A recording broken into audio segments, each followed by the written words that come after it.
There's a lot of safety science that's needed, and without the good science, we can't have good communication. So although I'm talking about all these other contextual issues and communication issues, it absolutely needs the science as the backbone. You can't repurpose the same old science to make it sound better if you don't have the science that's relevant to the new problems. So we need much more investment in safety science. I think we cannot overemphasize the fact that we really don't have very good safety monitoring systems in many countries, and this adds to the miscommunication and the misapprehensions, because we're not able to give clear-cut answers when people ask questions about the deaths that have occurred due to a particular vaccine, and this always gets blown up in the media. One should be able to give a very factual account of what exactly has happened and what the cause of deaths are. But in most cases, there's some obfuscation at that level, and therefore there's less and less trust then in the system.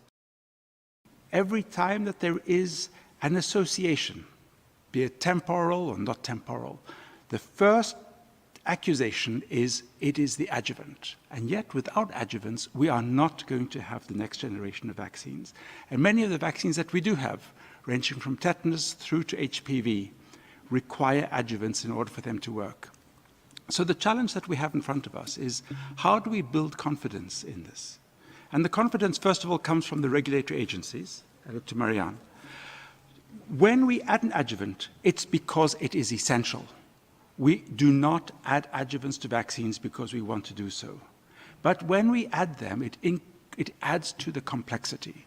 And I give courses every year on how do you develop vaccines, how do you make vaccines. And the first lesson is, while you're making your vaccine, if you can avoid using an adjuvant, please do so. Lesson 2 is, if you're going to use an adjuvant, use one that has a history of safety. And lesson 3 is, if you're not going to do that, think very carefully. It seems to me that adjuvants multiply the immunogenicity of the antigens that they are added to, and that is their intention. It seems to me they multiply the reactogenicity in many instances, and therefore it seems to me that it is not unexpected if they multiply the incidence of adverse reactions that are associated with the antigen, but may not have been detected through lack of statistical power in the original studies. You are correct. As we add adjuvants, especially some of the more recent adjuvants, such as the AS01, sapinin-derived adjuvants, we do see increased local reactogenicity. The primary concern, though, usually is systemic adverse events rather than local adverse events. And we tend to get in the phase 2 and the phase 3 studies quite good data on the local reactogenicity. Those of us in this room that are beyond the age of 50 who've had the pleasure of having the recent shingles vaccine will know that this does have quite significant local reactogenicity. If you got the vaccine, you know that you got the vaccine. But this is not the major health concern. The major health concern which we are seeing are accusations of long-term effects. So to come back to this, I'm going to once again point to the regulators. It comes down to ensuring that we conduct the phase 2 and the phase 3 studies with adequate size and with appropriate measurement. So in our clinical trials, we are actually using relatively small sample sizes. And when we do that, we're at risk of tyranny of small numbers, which is you just need a single case of Wegener's granulomatosis, and your vaccine has to solve Walt's. How do you prove a null hypothesis? And it takes years and years to try to figure that out. So it's a real conundrum, right? Getting the right size, dealing with the tyranny of small numbers, making sure that you can really do it. And so I think one of the things that we really need to invest in are kind of better biomarkers, better mechanistic understanding of how these things work so we can better understand adverse events as they come up. One of the additional issues that complicates safety evaluation is, if you look at and you struggle with the length of follow-up that should be adequate in a, let's say, pre-licensure or even post-marketing study, if that's even possible. And again, as you mentioned, pre-licensure clinical trials may not be powered enough. It's also the subject population that you administer the adjuvant to, because we've seen data presented to us where an adjuvant, a particular adjuvant added to a vaccine antigen did really nothing when administered to a certain population, and it's usually the elderly, you know, compared to administering the same formulation to younger age strata. So these are things which need to be considered as well and further complicate safety and effectiveness evaluation of adjuvants combined with vaccine antigens.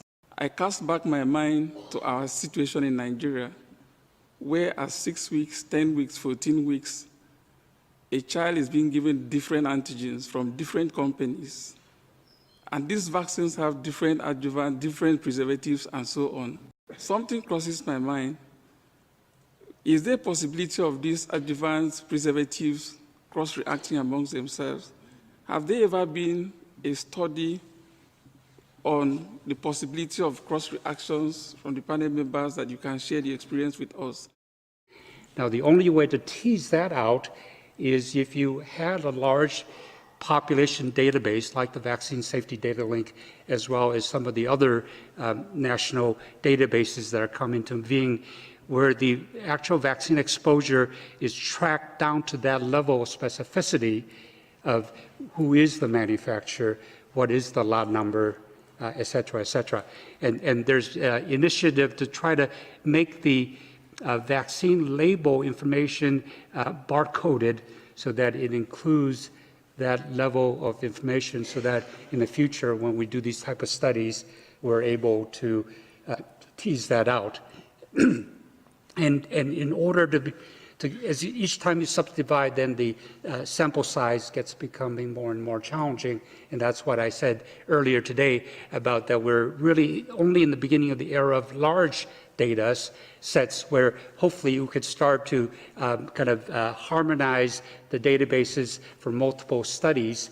And there's actually an initiative underway. Helen there may want to comment on it, to try to get more national vaccine safety database linked together so we could start to answer these type of questions that you just raised. The other thing that's a trend and an issue is not just confidence in providers, but confidence of healthcare providers. We have a very wobbly health professional frontline that is starting to question vaccines and the safety of vaccines. When the frontline professionals are starting to question, or they don't feel like they have enough confidence about the safety to stand up to it, to the person asking them the questions. I mean, most medical school curriculums, even nursing curriculums, I mean, in medical school, you're lucky if you have a half day on vaccines, never mind keeping up to date with all this.